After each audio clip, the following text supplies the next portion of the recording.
নমস্কার বন্ধুরা, মিতার রোজকার রান্নায় আপনাদের স্বাগত। আজকে আমি এঁচোড়ের কোপ্তা করে দেখাবো।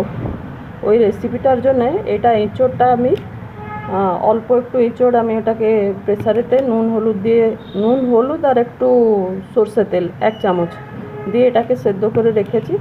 আর এইটা আলু দুটো এটাও সেদ্ধ করে রেখেছি।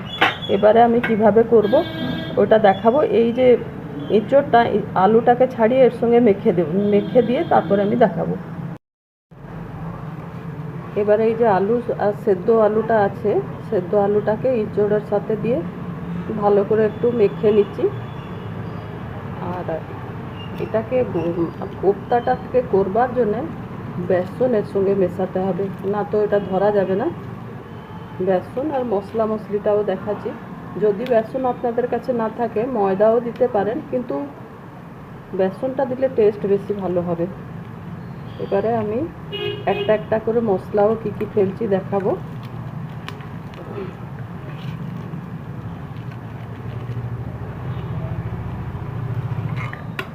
এটা আমি পেঁয়াজ আর ধনে পাতা একটু দিয়ে দিলাম।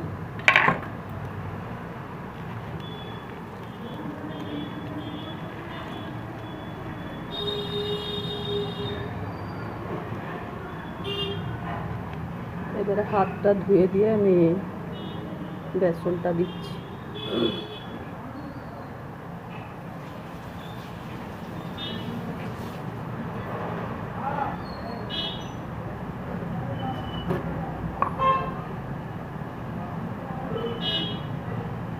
বেসনটা 4 চামচের মতন দিয়ে দিচ্ছি, আর যদি লাগবে আর একটু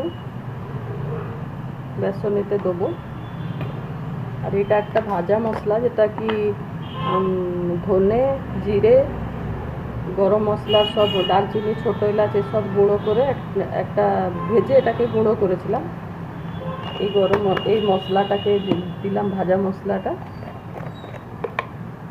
এর সাথে একটু চিলি ফ্লেক্স দিচ্ছি।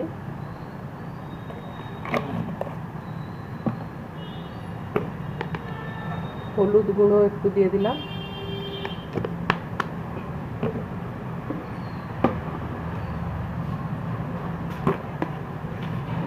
হাফ চামচ মতন চিনি, এটা অপশনাল, আপনারা চাইলে দিতে পারেন, না চাইলে দিতে পারবেন না। কিন্তু বড়াটা একটু হালকা একটু মিষ্টি মিষ্টি লাগলে ভালো লাগে কোপ্তার বড়াটা। এবারে পেঁয়াজটা দিয়ে দিই ভালো করে আমি মেখে, তারপরে আমি দেখাবো। আমি কোপ্তাগুলো গড়ে নিয়েছি, এবারে এটাকে আমি ভাজবো। আর এটা হচ্ছে মশলা, আমি আর কালকে একটা মশলা বেশি হয়ে গেছিলো ওইটাকেই রেখেছি। এটা কাজু পোস্ত আর চারমগজ, বাকি পেঁয়াজকে ভেজে ওটাকে বেটে রেখেছিলাম। এই মশলাটাই আমি আর করবার সময় আর মশলাটা দেখাতে পারিনি, আর এই মশলাটাই দিয়েই করব। তো প্রথমে আগে এগুলোকে আমি যখন সব মাখামাখি করছিলাম সব জিনিসটা বলেছি, কিন্তু নুনটা দিয়েছি বলে বলিনি, আপনারা মনে করে নুনটা দেবেন।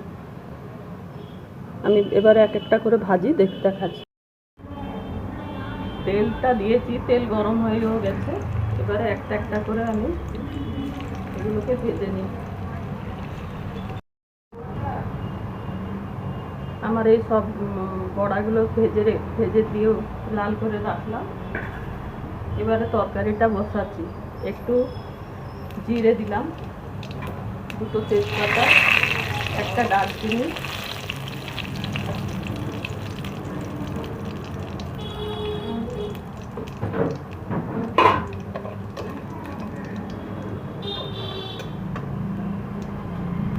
এবারে এই মশলাটাকে দিয়ে দিচ্ছি, যেটা কালকের মশলাটা রেখেছিলাম। এই পোস্ত, চারমগজ আর কাজু, এই পেস্টটা কালকে একটু বেশি হয়ে গেছিলো, রেখে দিয়েছিলাম। ওই মশলাটাই এতে দিলাম।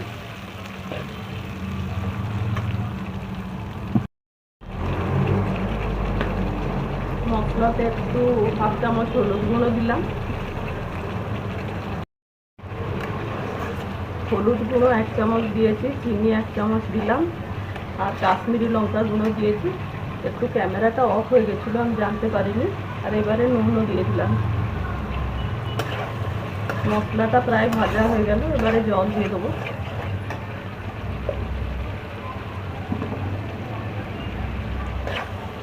মশলাটা পুরো ভাজা হয়ে গেছে, এবার আমি জল দিয়ে দিচ্ছি।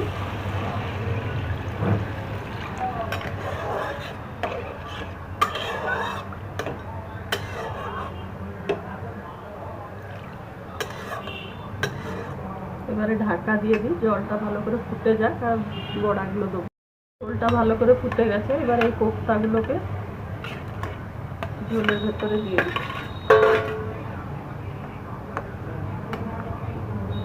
একটু ভালো আর একটু জল ফুটে গিয়ে মরে যাক, তারপরে আমি বন্ধ করতে যাই। আমার ইঁচড়ের কোফতা কারি খাবার মতন রেডি হয়ে গেছে। একবার আপনারাও এইভাবে করে খেয়ে দেখুন। ভালো লাগলে আমার চ্যানেলটাকে লাইক শেয়ার সাবস্ক্রাইব করুন। ধন্যবাদ।